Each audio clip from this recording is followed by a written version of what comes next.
Sahabat tentu sudah tidak asing dengan nama Abu Nawas, beliau memang terkenal sebagai orang yang cerdik, pintar dan lucu.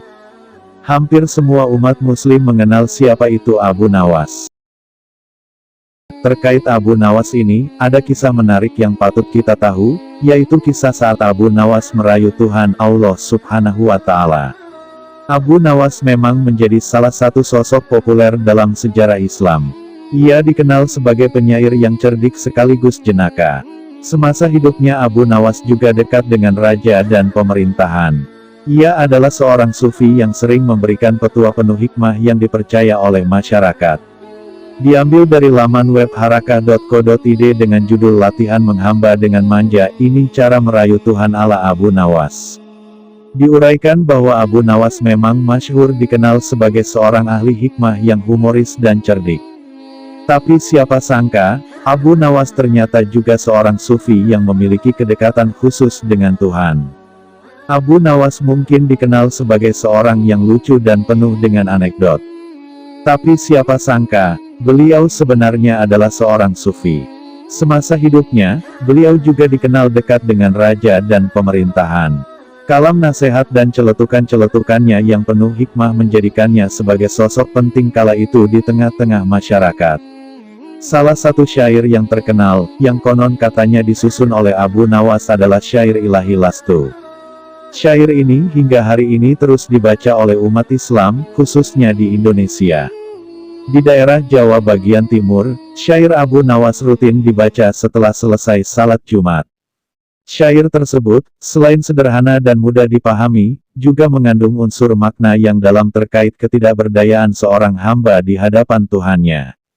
Berikut bunyi syairnya. Ilohi lastu lil firdausi ahlan, wala aqwa ala naril jahimi. Fahabli taubatan wakfir zunubi, fainaka gofirut zambil ashimi. Zunubi mitslu akdadir rima ali. Fahabli taubataya dal jalali.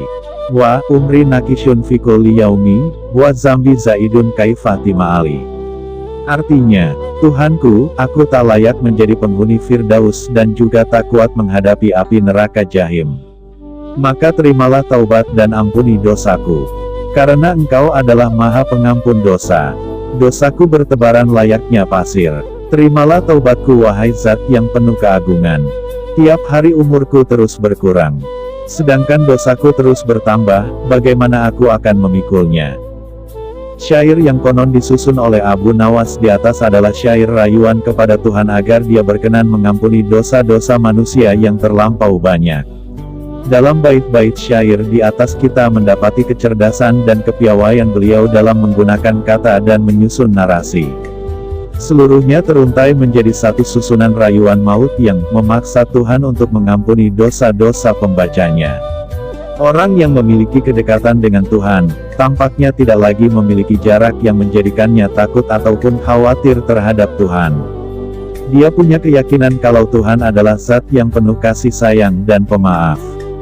Maka tak jarang, cara menghamba sebagian besar sufi adalah cara menghamba yang manja. Ya, seperti layaknya anak kepada orang tuanya, manja adalah bentuk keterpasrahan dan kecintaan seseorang kepada orang yang diandalkannya. Demikian kisah saat Abu Nawas merayu Tuhan. Semoga kisah ini dapat memberikan tambahan ilmu pengetahuan untuk kita semua serta menguatkan iman kita kepada Allah Subhanahu wa Ta'ala.